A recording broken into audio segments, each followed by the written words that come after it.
ওয়ামা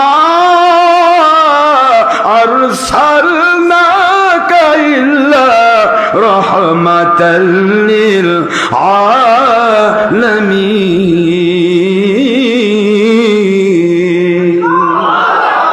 কোরআন শরীফের সূরাতুল আম্বিয়া আলাইহিমুস সালাম আয়াত শরীফ নম্বর 107 খুললেই পাবেন।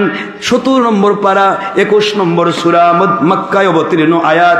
আল্লাহ বলেন, নবী গো, সারা জগৎ সমূহের ভিতরে এক বিন্দু পরিমাণ রহমত যদি আমি আল্লাহ নাজিল করি, সারা দুনিয়ার মধ্যে সন্তান হয়, সারা দুনিয়ার মধ্যে রহমত নাজিল হয়, রহমতের বৃষ্টি হয়, সারা দুনিয়ার মধ্যে মানুষের রবি শস্য ভালো হয়, চাকরি ভালো হয়, ব্যবসা ভালো হয়, সন্তান ভালো পায়, সুন্দর বউ পায়, সুন্দর স্বামী পায়, যেটাই পাক, লেখাপড়ায় বেশি, লেখাপড়ায় ফার্স্ট হোক, যেটাই হোক, মানুষ মুখে মুখে বলবে আল্লাহর রহমতে পাস করেছি, আল্লাহর রহমতে রেজাল্ট ভালো হয়েছে, আল্লাহর রহমতে আমি এত ডিগ্রি নিতে পেরেছি, আল্লাহর রহমতে বৃষ্টি হয়েছে, আল্লাহর রহমতে সন্তান হয়েছে, আল্লাহর রহমতে সুন্দর বউ পেয়েছি, আল্লাহর রহমতে সুন্দর স্বামী পেয়েছি।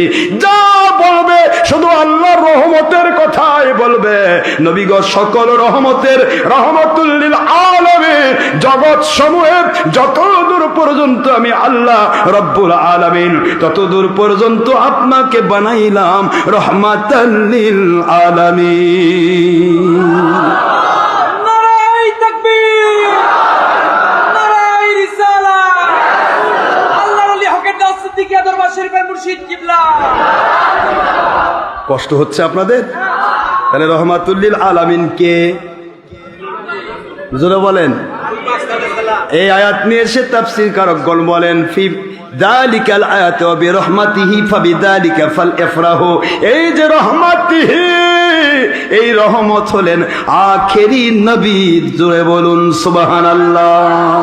আর আখেরি নবীকে পাইয়া তোমরা খুশি হও, ঈদ প্রকাশ করো। কোরআনের বাণী বলল নবীকে পাইয়া ঈদ প্রকাশ করো। আর কোরআন বেঁচে খাওয়া মুন্সি কয় ঈদ আবার পাইল কই?